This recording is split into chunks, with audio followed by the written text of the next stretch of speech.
Shavua Tov, Gute Woche. I'm going to tell tonight story number 18 of the Shivchei of Shem Tov. The title of the story in the original Hebrew is Ma'aseh Bemuchsan Shenitroya Mazalo. The story of the Jewish tax collector whose mazal, whose luck, was shaky, unstable. As the previous story I was telling, already a story of a Jewish tax collector. Also meaning, again, the same story happens, the same thing happens, that a Jewish tax collector comes to the Baal Shem Tov. The reason he's coming is that his mazal, his luck, has become shaky. Things are not doing so well. So the Baal Shem Tov looks at him and sees that the Malach HaMaves, the angel of death, is dancing beside him, or behind him, behind this man. So the Baal Shem Tov speaks to him, trying to reach his heart. And he tells him to do tshuva, to repent, to change his ways, to mend his ways. Calls his attention, you're worrying about things, matters of this physical world. You need to do tshuva. Don't worry about the things of this world. Do tshuva, mend your ways. This is going to be good for you.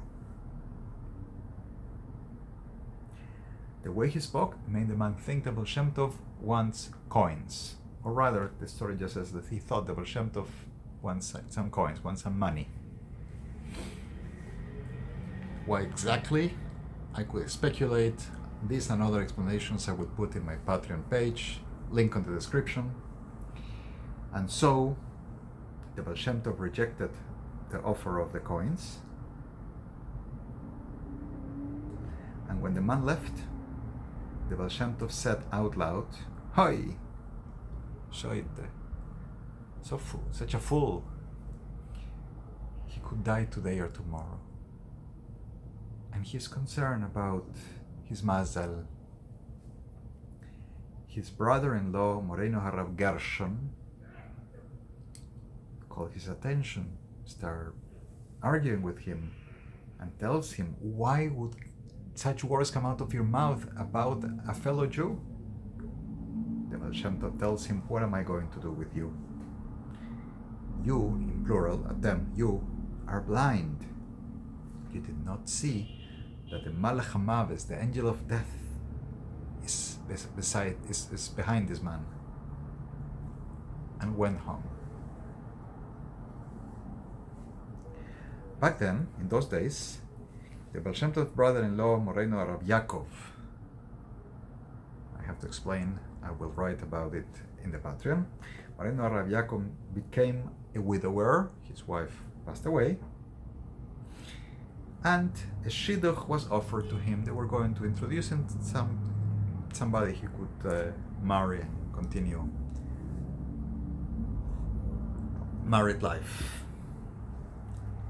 So Rav Yaakov wanted to go and meet this possible shidduch, this person they were going to introduce him, and he had to go through the path, through the way where this tax collector that we mentioned before, this Muhsan, lived.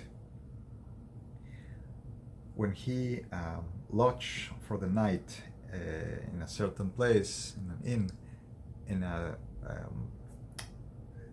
kfar, in a town, village or neighborhood next to where the Muhsan lived, the Muhsan, the Jewish tax collectors, learned that the Baal Shem Tov's brother-in-law, Rav Yaakov, is in town, and he invited him to come to a sumptuous meal prepared for him.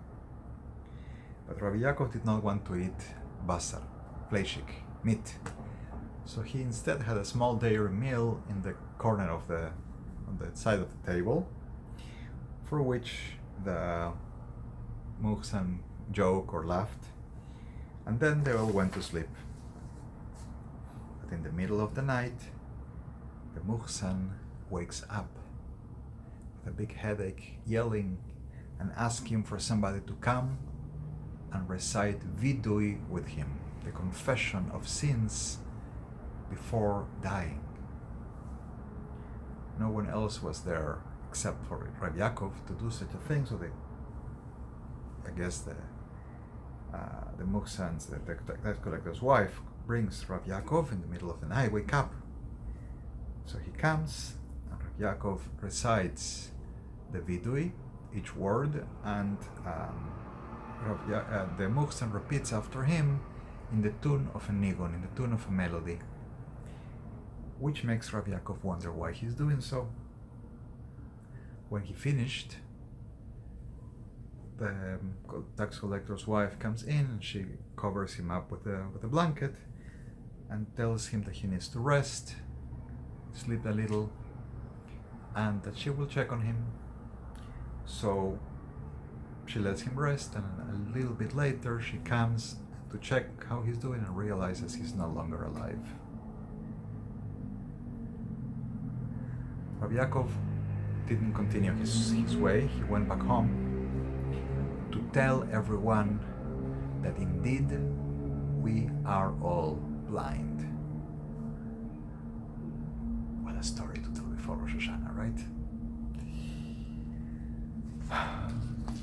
Please like, subscribe, share the stories, come to the Patreon for explanations, come to the Patreon for donations, for telling the stories, and toward the efforts to translate and publish the book of the Shivchei Shem Tov in Spanish. And I wish you all the Ksiva, V'chsima, Toiva, Leshana, Toiva, Msuka to be written and inscribed for a good, sweet New Year. Shavua Tov, and good Tevach.